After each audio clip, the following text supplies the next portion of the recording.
Assalamualaikum warahmatullahi wabarakatuh. Waalaikumsalam warahmatullahi wabarakatuh. Alhamdulillahi rabbil alamin, wassalatu wassalamu ala sayyidil anbiya'i wal mursalin. Amma ba'du, wa a'udzu billahi minasy syaithanir rajim. Bismillahirrahmanirrahim. Mohon ikutin saya. Assalatu wassalamu alayka ya Rasulullah. Assalatu wassalamu alayka ya Rasulullah. Assalatu wassalamu alayka ya Habiballah. Assalatu wassalamu alayka ya Habiballah. Assalatu wassalamu alayka ya Nabiyallah. Assalatu wassalamu alayka ya Nabi Allah. Wa ala alika wa ashabika ya Nurullah. Nabi terpilih, Nabi terkasih,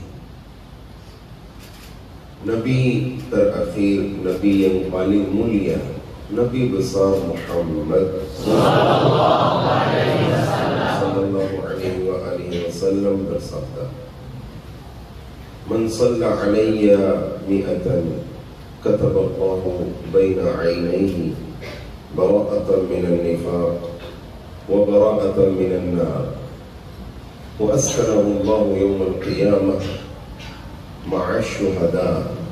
Atau kama qala Rasulullah sallallahu alaihi wasallam, yang artinya, barang siapa bersalawat kepadaku 100 kali, maka Allah subhanahu wa ta'ala menulis atas dahinya di antara dua matanya bahwasanya orang ini bebas daripada kemunafikan dan daripada api neraka, dan Allah akan menempatkan dia bersama orang syahid pada hari kiamat. Sallu ala Nabi Muhammad.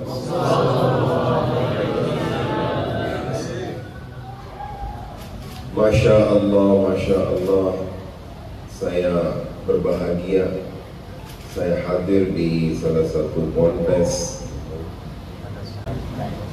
Madrasah Aliyah Dalailul Khairat, Da'il Khairat. Da'i, Masya Allah.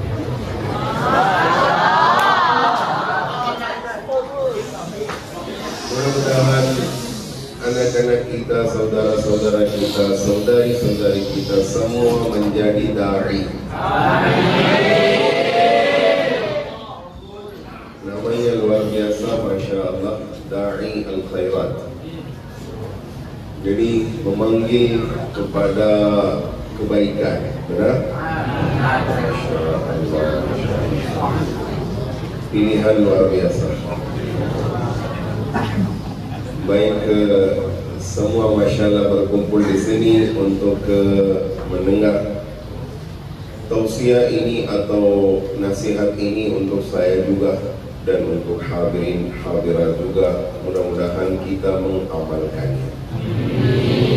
Terima kasih banyak kepadaku kita Ustaz, Masya Allah, untuk menghormati, memuliakan, dan semua santri-santri yang menghormati Al-Faqih. Semoga Allah membalaskan kepada anda.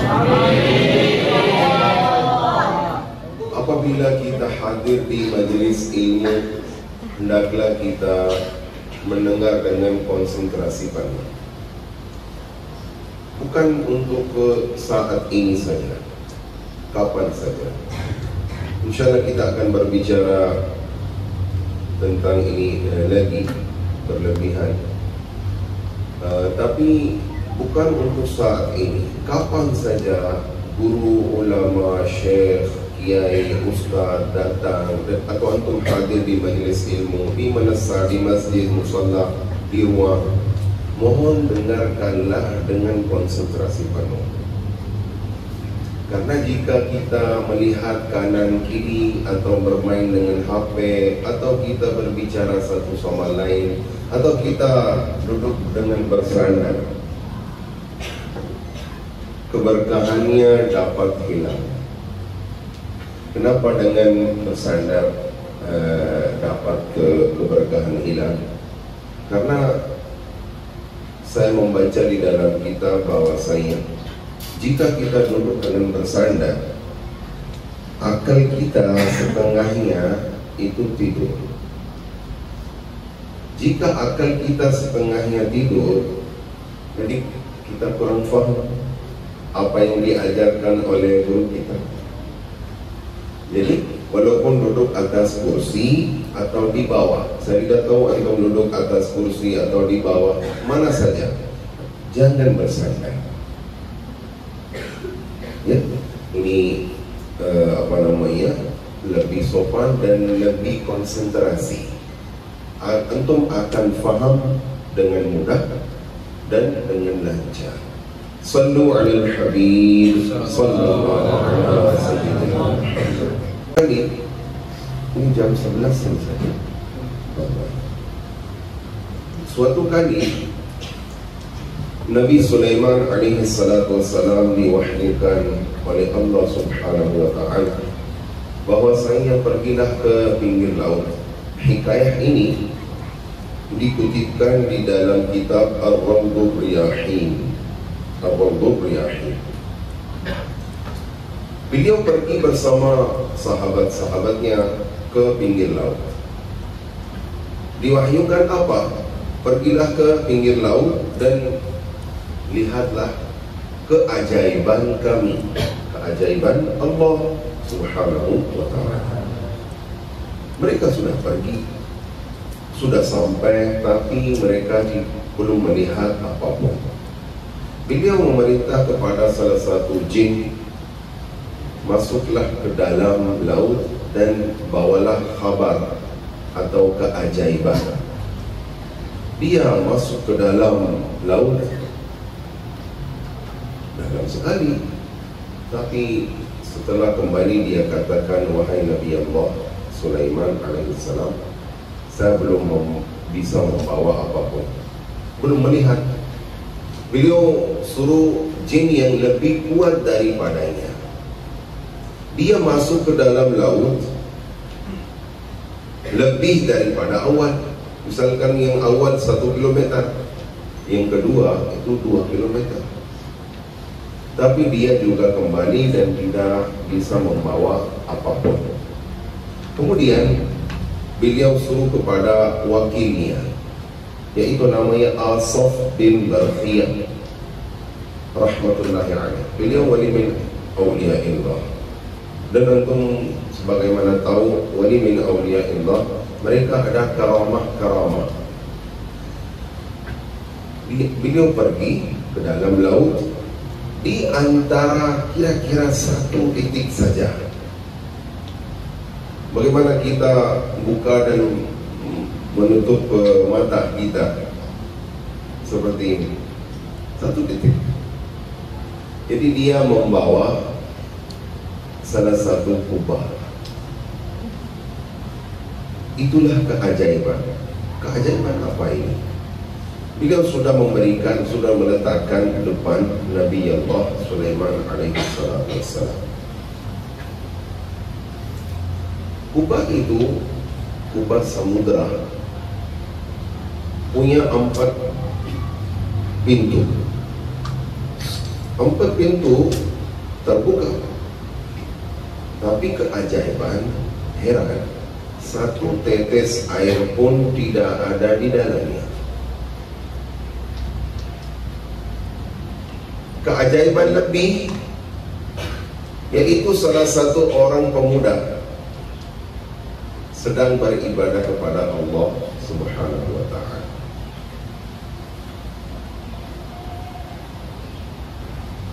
Alaihissalam menunggu sedikit supaya dia selesai. Kemudian saya berbicara sama dia. Dia sudah selesai. Kemudian Assalamualaikum warahmatullahi wabarakatuh. Waalaikumsalam warahmatullahi wabarakatuh. Wahai pemuda, wahai orang, dia, kenapa Anda di sini? Dari mana datang? Bagaimana ceritanya? Dia menjawab,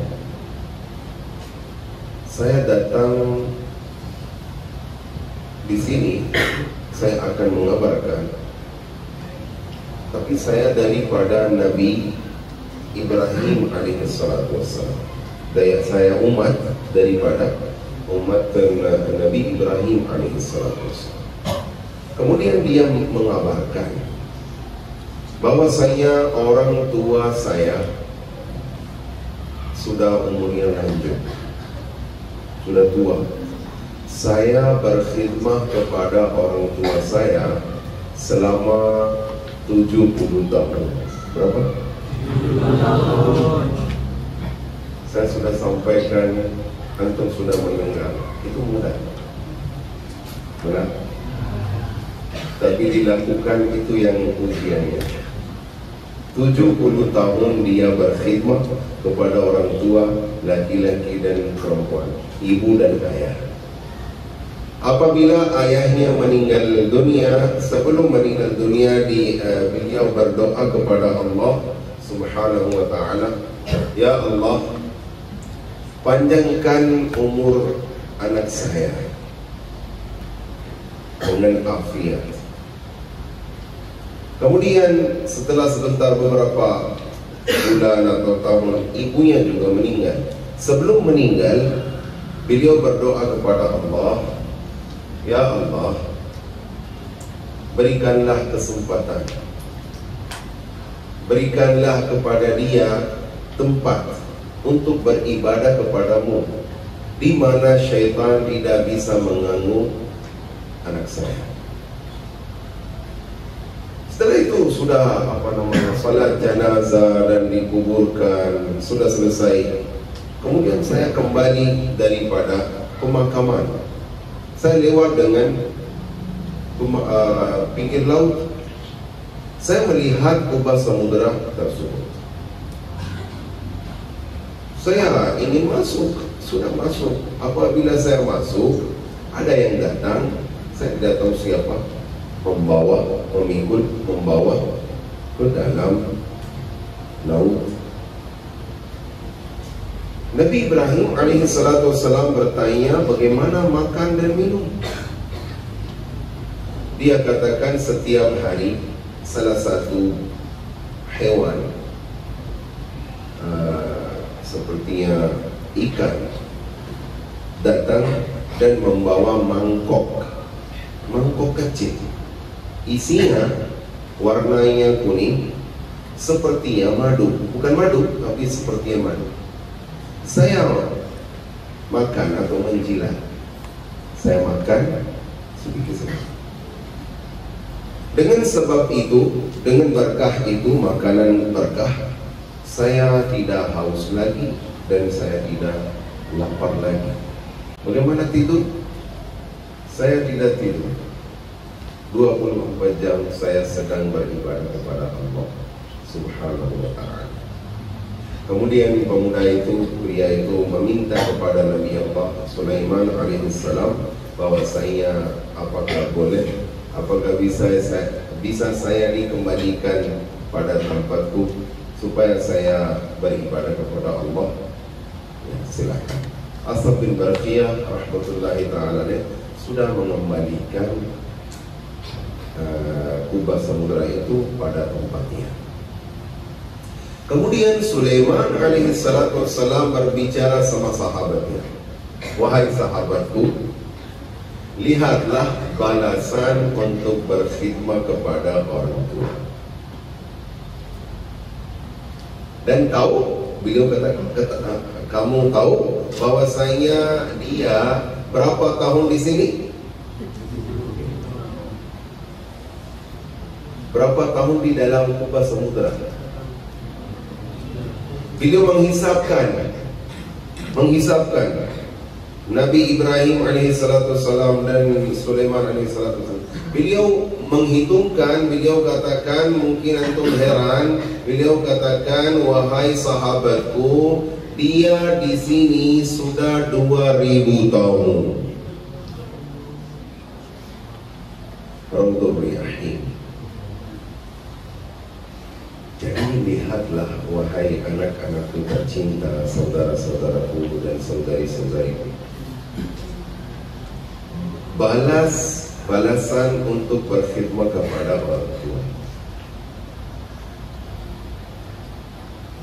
Subhanallah. Allah subhanahu wa ta'ala menganugerahkan kepada kita orang tua, ayah dan ibu. Jika kita setiap hari salat 5 waktu dan kita berkhidmat kepada orang tua, ini cukup untuk masuk surga. Cukup untuk masuk surga. Itu luar biasa. Tapi kebanyakan orang muslimin jauh daripada berkhidmat kepada orang tua. Wabil walidaini ihsana, wabil walidaini ihsana, wabil walidaini ihsana, berkali-kali di dalam Quran. Tapi tidak dikatakan untuk orang tua kasih sayang kepada anakmu. Tidak. Hanya untuk anak, untuk kita. Wabil walidaini ihsan, wabil walidaini ihsan. Lakukanlah kebaikan sama orang tuamu. Karena anak-anak sedang belajar. Setelah itu SMA, setelah itu S1, S2, menikah. Kemudian ada keturunan, ada bisnis, ada kerja. Dia menjadi sibuk sekali. Sudah 6 bulan, 1 tahun dia tidak bersilaturahmi sama orang tuanya. Dia lupa. Dia senang sama istrinya, dia senang sama suaminya, dia senang sama anaknya, dia senang sama bisnis dan kerjanya. Lupa sama orang tuanya. Mereka menunggu lama. Kapan anakku datang dan saya ingin melihat. Cucunya sudah lama belum melihat. Saya ingin melihat. Ibunya menangis, ayahnya menunggu. Akan tetapi anak ini senang dan sibuk sama keluarganya. Dan tidak ada waktu untuk telepon juga. HP ini sering-sering digunakan untuk teman-teman, untuk teman kerja, atau teman sekolah, atau teman kampus, atau untuk bisnis. Tapi HP ini tidak digunakan untuk orang tua kita. Kenapa? Jika saya menelpon ibu saya berbicara banyak, 1 jam, setengah jam. Bagaimana saya berbicara? Astagfirullahaladzim wa atubu ilaih. Ibu ini sudah pernah mendengar banyak berbicara daripada kita. Dia tidak bosan. Dia menahan kesakitan untuk kita, maupun waktu kelahiran atau untuk membesarkan kita. Hari ini tidak ada waktu untuk berbicara sama ibu kita dan ayah kita. Dan kita berbicara dengan keras, tanpa akhlak. Ada yang mencaci maki, ada yang memukul juga. Astagfirullahaladzim wa atubu ilaih. Apakah untuk hari ini dia diciptakan untuk memukul ayahnya atau ibunya, atau mencaci maki kepada ayahnya atau ibunya? La haula wala quwwata illa billah. Jadi orang tua itu nikmat yang besar sekali. Besar sekali. Kita sepertinya tidak menganggap kepentingannya. Nikmat yang luar biasa. Mohon mintalah doa daripada ayah dan ibu. Insya Allah Anda akan sukses di dunia dan akhirat. Mintalah. Setiap hari ciumlah. Setiap hari ciumlah apa? Lagi.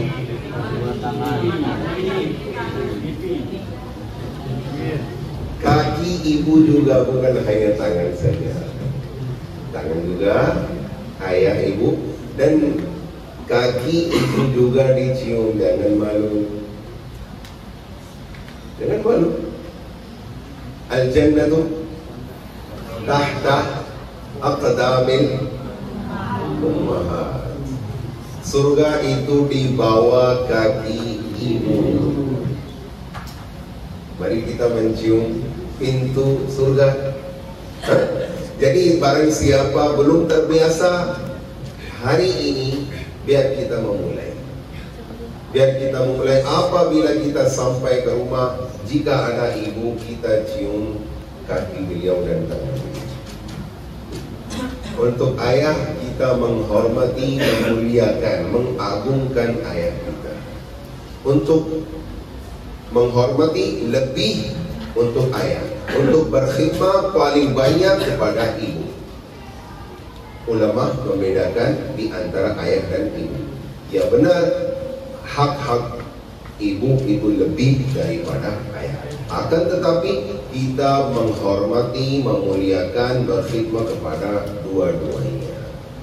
Nabi Muhammad. Ini poin pertama tentang orang tua. Insya Allah kita akan berkhidmat, menghormati, memuliakan orang tua kita, dan kita tidak akan menyakiti orang tua kita. Insya Allah. History repeats itself. Sejarah mengulangi dirinya. Maksudnya apa? History repeats itself. Hari ini jika Anda berkhidmat, memuliakan, menghormati orang tuamu, nanti anakmu akan menghormati dan memuliakanmu. Jika hari ini kamu akan menyakiti kepada orang tuamu, nanti anakmu tidak bisa menghormatimu. Mereka juga akan menyakitimu. Ini history repeats itself. Itu umum, bukan hanya untuk orang tua. Jika hari ini Anda menghormati guru Anda, nanti Anda menjadi guru dan santri akan menghormati Anda. Itu umum. History repeats itself. Paham? Have you understood? Al-Fahimtum? Poin yang kedua. Poin yang kedua tentang guru. Tentang guru. Ulama mengatakan bahwasanya hak-hak orang tua, hak-hak guru itu lebih daripada orang tua. Kenapa? Karena ayah itu itu guru atau ayah untuk tubuh kita, dan guru itu sebagai ayah kita untuk ruh kita. Jadi tarbiyatul ruh, pendidikan ruh jiwa itu lebih penting daripada membesarkan tubuh. Oleh karena itu, hak-hak guru itu lebih daripada ayah kita. Jika kita ingin sukses di dalam pelajaran kita, studi kita, maupun SMP, SMA, S1, S2, atau belajar di dalam pondok pesantren ilmu agama, hendaklah kita beradab, sopan sama guru kita. Pernah mendengar al-adabu fawqal? Ada lagi al-adabu qabla al-ilmi. Mungkin pernah mendengar al-adabu qabla al-ilmi. Jadi subhanallah, adab itu sebelum mempelajari ilmu. Maksudnya, jika Anda ingin belajar ilmu agama, mohon belajar adab dulu. Tuan guru kita tercinta, Imam Mazhab, Imam Syafi'i. Nama beliau apa? Benar, Muhammad bin Idris Asy-Syafi'i rahmatullahi alaih. Beliau belajar adab berapa tahun? 12. Mungkin itu benar, tapi yang saya baca 20 tahun. Adab. Jadi misalkan Matan Takrib, Safinatun Najah, Al-Bajuri, Al-I'ana, atau kitab Nahu, Saraf, tafsir, hadis, usul fiqih, itu beda, itu ilmu-ilmu. Tapi adab, beliau belajar 20 tahun. 20 tahun. Apabila beliau duduk di dalam kelas, dan guru mengajar, beliau menggantikan halaman dengan pelan-pelan.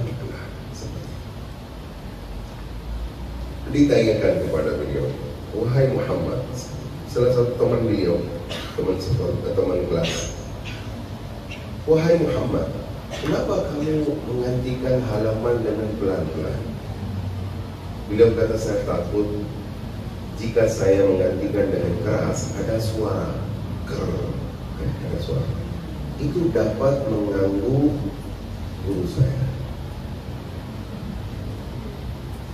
Padahal suaranya bukan keras, tapi beliau belajar adab 20 tahun. 20 tahun. Adab itu bukan hanya kita belajar ta'limul muta'allim, tariqut ta'allum cukup. Ada kitab-kitab yang lain juga. Ini juga. Hendaklah kita mengamalkan ta'limul muta'allim, tariqut ta'allum. Tapi ada kitab-kitab yang lain juga. Hendaklah kita beradab. Salah satu ulama dan wali min awliya Allah di negara kita, negara Pakistan, beliau menulis syair. Boleh saya baca? Mungkin anda faham atau tidak faham. Nanti Pak Syah menjelaskan. Ilmu padhya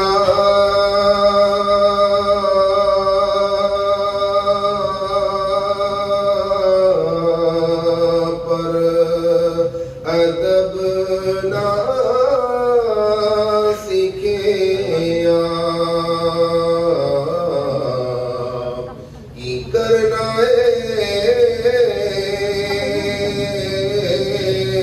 ilm padh ke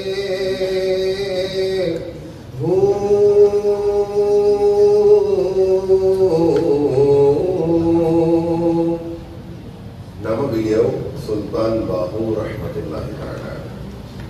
Beliau menasihati kepada kita bahwasanya, wahai santri, wahai murid, penuntut ilmu, kamu sudah belajar ilmu agama, akan tetapi belum belajar adab, tidak ada faedahnya untuk ilmu adab.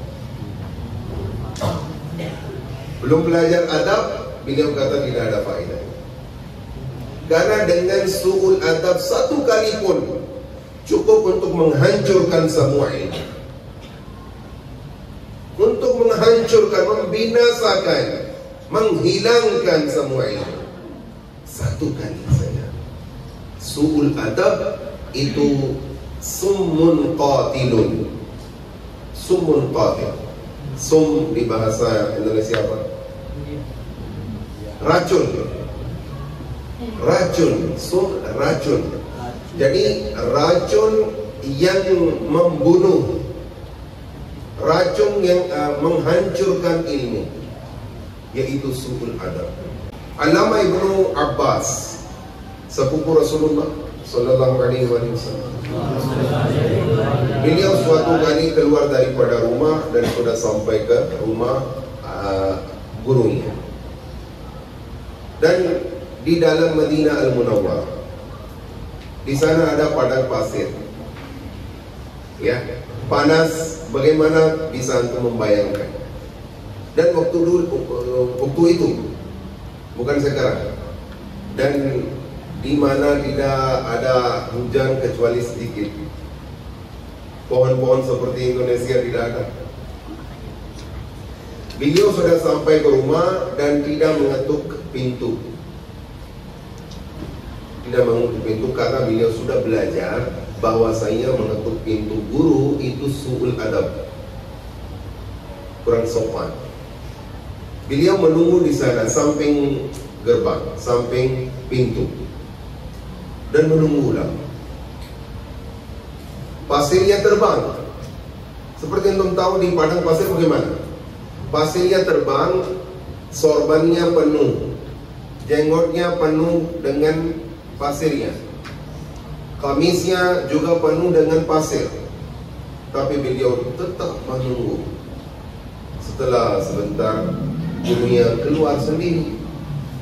Bukan untuk Abdullah bin Abbas, beliau ada di dalam rumah, beliau tidak tahu. Apabila beliau keluar, langsung melihat Abdullah bin Abbas, walaupun murid beliau, akan tetapi sepupu Rasulullah sallallahu alaihi wasallam. Beliau heran dan bersedih sekali dan katakan, wahai Abdullah, sejak kapan Anda berada di sini? Karena beliau sudah melihat pasirnya, atas jenggotnya, atas sorbannya, atas kamisnya. Beliau heran dan bersedih juga.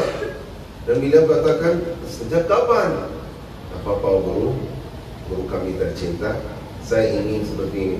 Jangan Abdullah bin Abbas, saya minta maaf, mohon maafkan dulu, karena saya tidak tahu. Jika nanti pada hari kiamat baginda Nabi Muhammad sallallahu alaihi wasallam bertanya kepada saya, sepupu saya ada di dalam di luar rumah Anda dan Anda sedang istirahat di dalam rumah saya, bagaimana menjawab di hadapan Rasulullah sallallahu alaihi wasallam? Mohon maafkan aku. Guru meminta maaf kepada muridnya, kemudian memeluknya. Kemudian Abdullah bin Abbas berbicara tentang kepentingannya atau tentang soalnya. Apa yang kita belajar dari sini? Al-adabu qabla al-ilmi, al-adabu fawqa al-ilmi. Jadi adab itu penting sekali. Fawqa al-ilm qabla al-ilm. Hendaklah kita menganggap pentingan adab. Bagaimana berjalan depan atau belakang guru kita, di mana kita duduk. Tadi kita belajar jangan mengetuk pintu guru kecuali ada perintah. Jika ada urusan sendiri, walaupun penting, jangan mengetuk pintu, kurang sopan. Yang tertentu untuk guru di dalam kelas, di mana saja. Akan tetapi jika Anda berada di dalam kelas sendiri saja, tidak ada yang melihat, jangan duduk atas kursi untuk guru kamu. Itu kurang sopan. Atau tempat duduk yang di bawah, jangan duduk atasnya. Jangan berjalan depan guru Anda kecuali ada perintah. Selalu di belakang saja. Jangan berbicara di belakang guru Anda, karena koneksi spiritual itu terpotong. Karena di antara guru dan santri ada koneksi spiritual. Jika kita menghibah, mengadu domba, atau kita berbicara, kita memburukkan guru kita, koneksi spiritual itu terpotong. Jika terpotong, setiap hari kita hadir di kelas, tapi guru sedang mengajar yang benar, yang lain faham, tapi kita tidak faham. Kenapa? Karena kita pernah memburukkan guru kita. Harus kita faham ini. Karena kita belajar di SD, SMP, SMA, kira-kira 15 tahun. Dari TK sampai SMA. Itu penting sekali kita beradab sama guru kita. Jika guru kita memerintahkan untuk mencuci mobil, mencuci motor, atau membersihkan rumah, syukurlah kepada Allah Subhanahu wa ta'ala bahwa saya hari ini guru saya ingin memberikan keberkahan kepada kita. Jangan dengan berat hati. Kenapa saya saya? Tidak ada santri yang lain? Biar disuruh kepada dia. Kenapa saya? Jangan dengan berat hati. Jika ada khidmah, lakukanlah dengan senang hati. Suatu kali Abdullah bin Abbas radhiyallahu taala anhu, beliau melihat bahwasanya gurunya keluar daripada rumah dengan naik ke kuda. Beliau lari-lari kepada gurunya, dan sudah memegang tali kuda dan meminta kepada gurunya, wahai guru kami tercinta, di mana antum ingin berangkat? Saya siap untuk membawa berjalan kaki. Antum tetap duduk atas kuda. Beliau kata, wahai Abdullah ibnu Abbas, jangan, tinggalkan aja talinya. Saya ingin sendiri saja. Beliau kata, saya diajarkan adab sama guru seperti ini. Beliau langsung turun. Beliau katakan, saya diajarkan adab sama kerabat Rasulullah seperti ini. Beliau tidak ingin tetap atas kuda, duduk atas kuda. Adab itu penting. Imam A'zam Abu Hanifah radhiyallahu anhu, apabila sudah tahu bahwasanya rumah guru, contoh arah ke sana, di dalam pondok pesantren, arah ke sana, walaupun jauh, rumah gurunya jauh. Saya kira Hamad Makki rahmatullahi alaih. Selama beliau ada di dalam pondok pesantren, beliau tidak menjulurkan kakinya arah ke rumah beliau. Waktu tidur, waktu duduk, belum pernah menjulurkan kakinya arah ke sana. Al-adabu qabla al-ilm. Al-adabu qabla al-ilm. Adab itu penting sekali. Hendaklah kita beradab dan kita belajar adab dan kita mempraktekkannya. Berbicara satu sama lain apabila guru sedang mengajar. Jangan mengantuk. Jadi caranya bagaimana jika mengantuk? Mintalah izin kepada guru. Wahai guru, mohon maaf, saya mengantuk, boleh saya berdiri? Berdirilah. Karena guru apabila mengajar dan melihat satu atau dua sedang mengantuk, jadi beliau terganggu untuk mengajar, beliau disturb untuk mengajar. Jadi jangan mengantuk. Jika mengantuk, berdirilah. Karena waktu berdiri susah kita mengantuk. Supaya Anda tidak membuangkan waktu, tidak terbuang waktu. Karena hari ini guru yang mengajar kepada Anda, nanti jika Anda katakan, gak apa-apa saya belajar sama temanku, keberkahan guru beda, keberkahan teman beda. Jika Anda belajar langsung sama guru Anda, itu keberkahan tinggi. Anda tidak bisa dapatkan keberkahan itu daripada teman Anda. Jadi mohon jangan buangkan waktu. Apabila Anda hadir di kelas, mohon dengan konsentrasi penuh perhatian. Ini poin yang kedua. Mari kita berniat, insya-Allah kita akan sopan beradab sama guru kita, insya-Allah. Suaranya sedikit. Kita akan beradab sama guru kita, insya-Allah.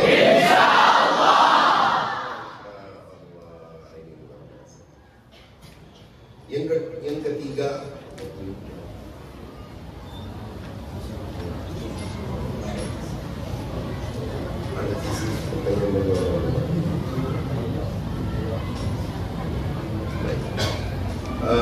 poin yang selanjutnya, akhlak.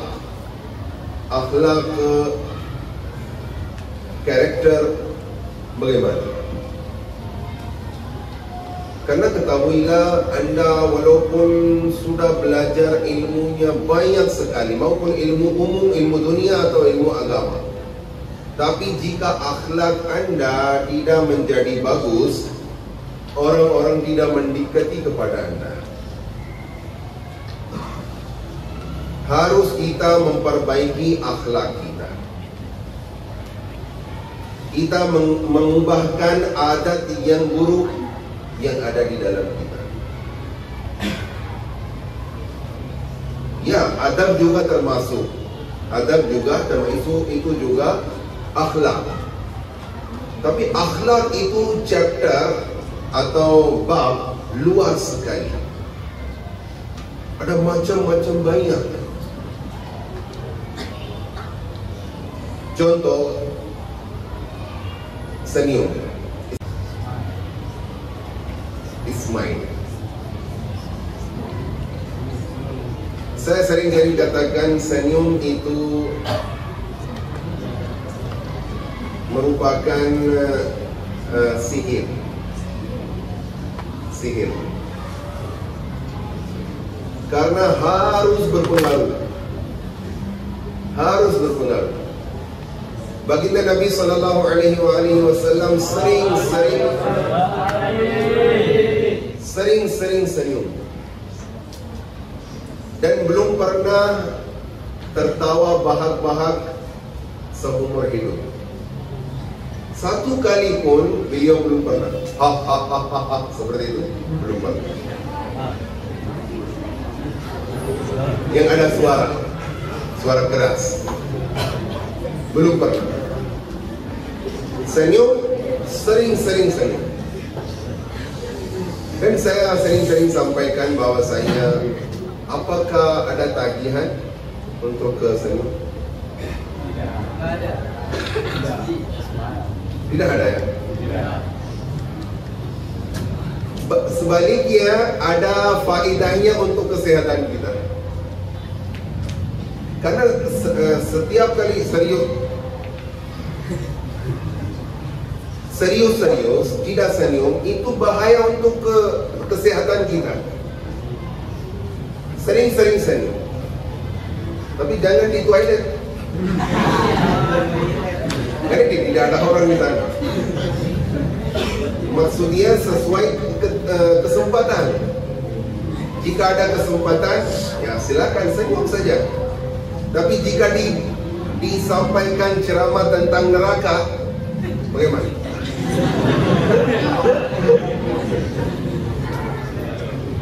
Ada kesempatan. Semua tahu, semua sahibul aql. Jadi kesenyuman sesuai kesempatan senyum itu bagus sekali. Hendaklah kita sering senyum. Apabila kita melihat kepada wajah ibu kita, wajah ayah kita, guru kita bisa senyum. Itu faedahnya untuk kesehatan. Kesedihan hilang dan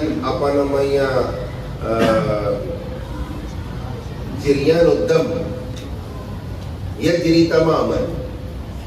Jirianud dam yajri tamaman. Apa yang saya tidak bisa dengan bahasa Indonesia, biasa dengan bahasa Arab saja. Baik. Jadi akhlak, bagaimana anda berbicara, cara berbicara anda bagaimana? Anda berjalan kaki bagaimana? Cara duduk bagaimana? Ini semua akhlak. Semua akhlak ini. InsyaAllah saya akan memberikan kitab ini. Namanya 550 Sunnah dan Adab. Mudah-mudahan salah satu santri setiap hari membaca di depan santri yang lain hanya 5 menit saja, atau 2 menit saja. Setiap hari hanya 2 menit saja.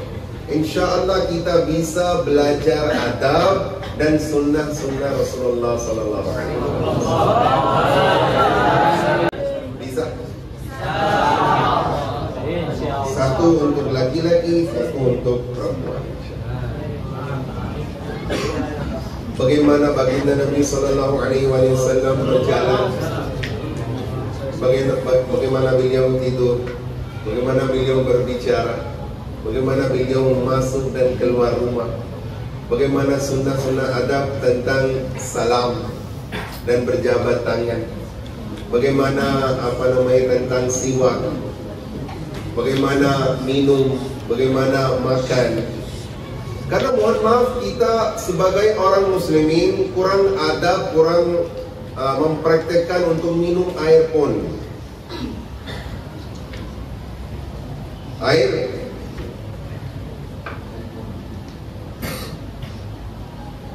dengan tangan kiri. Tidak ada. Padahal ini cara siapa? Jadi kita semua tahu bahwa saya ini cara syaitan. Kita tidak meninggalkan kebiasaan ini. Ya ini tidak dosa, tapi kurang sopan, kurang adab. Biar kita dengan tangan kanan saja. Faedahnya pahala, kebaikan, kesenangan Rasulullah Sallallahu Alaihi Wasallam. Dan kita jika duduk dan baca Bismillah dan kita katakan Alhamdulillah, kita minum air dengan 3 tegukan, subhanallah, faedahnya untuk kesehatan kita juga. Dan jika kita minum dengan berdiri, tanyalah sama dokter-dokter. Mereka akan menjawab bahwasanya ini bahaya untuk kesehatan, khusus lutut atau sendi-sendi yang lain. Jika kita sering-sering minum dengan berdiri, itu bahaya untuk kesehatan kita, khusus sendi dan lutut. Dan jika kita minum air seperti unta, itu juga bahaya. Unta seperti bagaimana dia minum air langsung tanpa tegukan, tanpa nafas.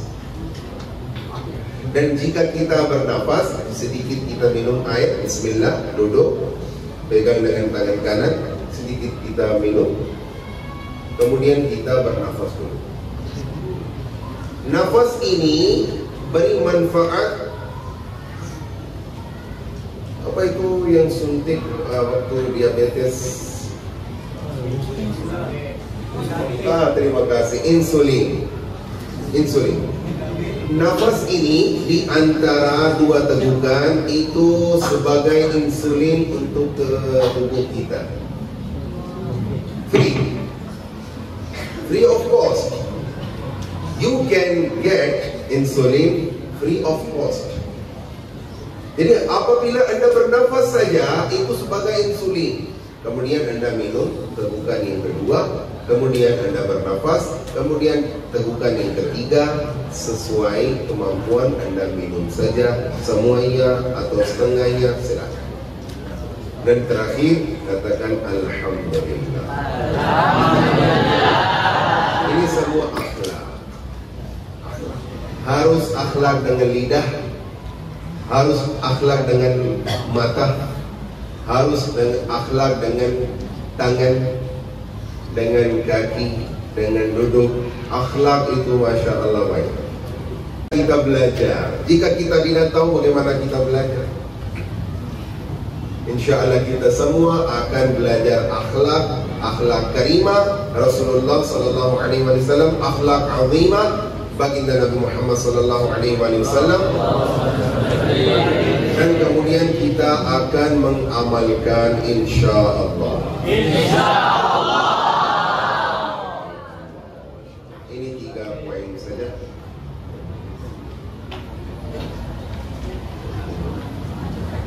Baik, sekarang bisa antum bertanya. Jika saya tahu, saya akan menjawab. Ini 3 poin saja yang singkat.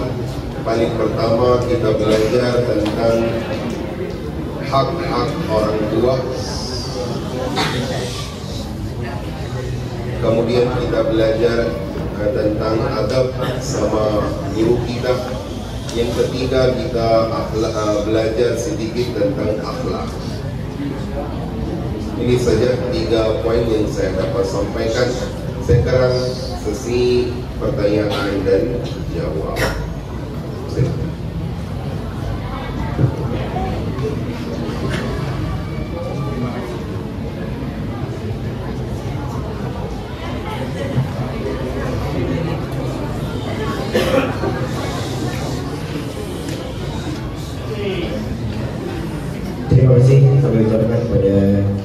Syekh Muhammad Yasin Sadari dihadiri atas pemaparan dakwah yang kali ini. Dipersilakan kepada peserta didik untuk sesi tanya jawab. Jika ada yang ingin ditanyakan, dipersilakan. Angkat tangan dulu, cukup satu pertanyaan. Siapa?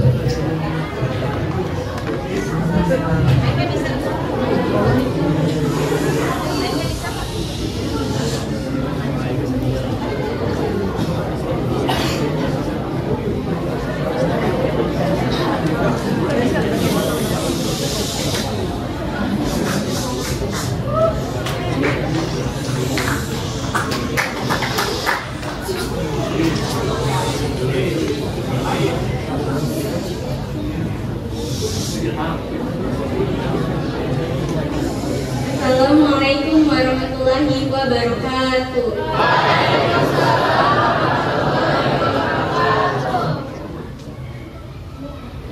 Afwan Syekh, Ana ingin bertanya, apakah orang tua bisa durhaka sama anak? Terima kasih. Wassalamualaikum warahmatullahi wabarakatuh.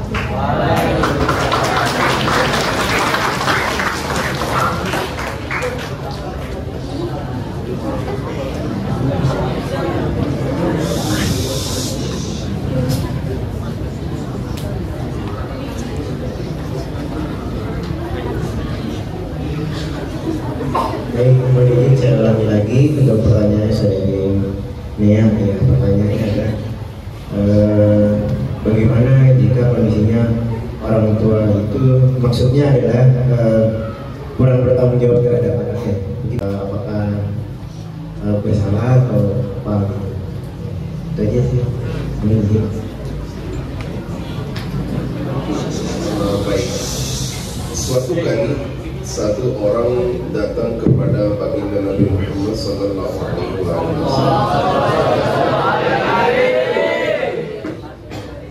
dan meminta kepada beliau, bertanya, ayah saya pernah makan uang saya tanpa izin saya. Uangnya hilang. Jadi saya minta kepada Anda, mohon suruh aja ayah saya untuk berikan kembali kepada saya. Beliau menunggu untuk wahyu, karena beliau tidak berbicara dengan keinginan sendiri.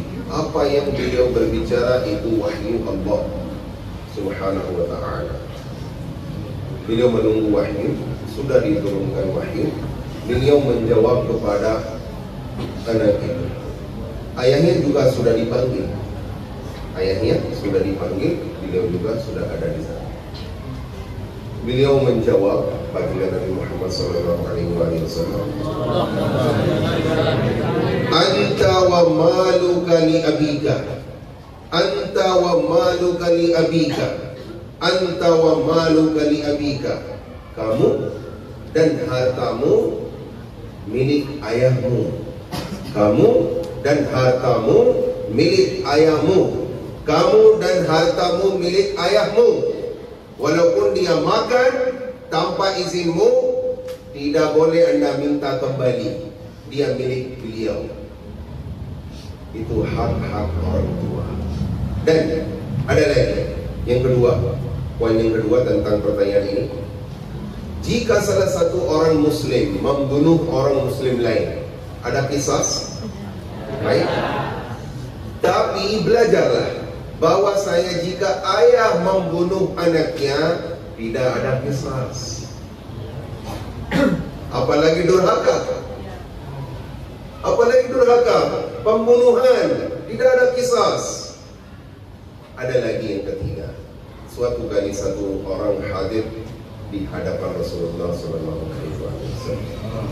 dan mengatakan, ya Rasulullah, saya memikul ibuku atas punggung saya di jalan di darat, di mana ada batu-batu yang panas sekali karena waktu panas. Saya berjalan kaki sama beliau 3 mil atau 3 kilometer, 3 atau 7 kilometer saya kira 7 kilometer. Apakah saya sudah menunaikan hak ibu saya, orang tua saya? Beliau menjawab, kamu berbicara tentang hak-hak orang tuamu agar Anda sudah menunaikannya, memenuhinya.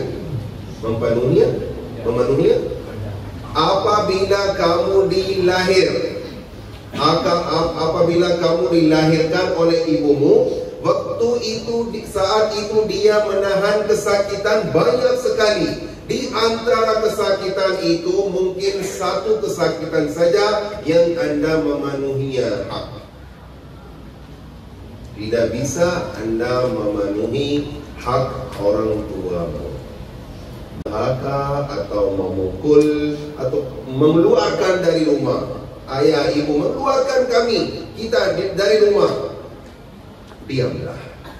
Jangan berbicara, jangan keras. Sekarang mereka marah-marah, gak apa-apa. Setelah sebentar mereka dingin, baru Anda berbicara. Untuk sebentar pergilah jauh. Jika tetap depan mereka, mungkin mereka marah-marah lagi. Mungkin itu kesalahan kita, bukan kesalahan mereka. Dan kadang-kadang mungkin kesalahan daripada orang tua kita. Mereka suudzon, padahal kita belum melakukan seperti itu. Gak apa-apa. Tahanlah, bersabarlah. Setelah sebentar Anda datang lagi, ibu, ayah, saya minta maaf. Walaupun tidak ada kesalahan daripada ibu, ayah, mohon maaf. Saya pergi ke mana? Meninggalkan antum. Saya tidak ingin meninggalkan orang tua, ibuku dan ayah. Jadi durhaka, walaupun mereka durhaka atau mereka melakukan kezaliman, bersabarlah. Akan tetapi lebih bagus maupun orang tua atau guru apabila bersalah, lebih bagus mintalah maaf kepada anak-anak dan santri. Tadi Anda sudah melihat, sudah mendengar guru daripada Allamah Ibnu Abbas radhiyallahu ta'ala anhu. Beliau meminta maaf kepada santri. Jadi kadang-kadang orang tua mungkin bersalah, mintalah maaf. Saya kira cukup. Ada pertanyaan? Baik, cukup. Ingat durasi sudah masuk waktu 10.55. Sekali lagi terima kasih. Tadi kesimpulannya adalah kita harus senantiasa bersabar, karena bagaimanapun orang tua kita sudah baik berkorban untuk kita semua. Itu kurang lebih aja. Baik, sekali lagi kami ucapkan alhamdulillah untuk safari dakwah kali ini. Alhamdulillah kita sudah mendengarkan nasihat dari Syekh Yasin dari Pakistan, ya, Syekh. Terima kasih sekali lagi kami ucapkan kepada tim dari Dakwah Islam Indonesia. Semoga menjadi amal soleh bagi Ustaz dan kita semua. Mudah-mudahan apa yang sudah disampaikan Syekh bisa bermanfaat untuk kita semua. Masya Allah ya, isinya sangat luar biasa sekali. Dapat kami simpulkan bahwa yang pertama yang harus kita lakukan adalah memuliakan orang tua dan juga guru. Kemudian yang kedua, dalam menuntut ilmu selalu senantiasa mengutamakan adab. Dan yang ketiga adalah akhlakul karimah kita, senantiasa menjaga tubuh kita dari segala masalah dan musibah. Baik, cukup di situ saja. Mudah-mudahan silaturahmi ini senantiasa tetap berlanjut, tidak hanya cukup sampai sini saja. Kurang lebihnya mohon maaf. Mari sama-sama kita akhiri dengan membaca hamdalah. Alhamdulillah.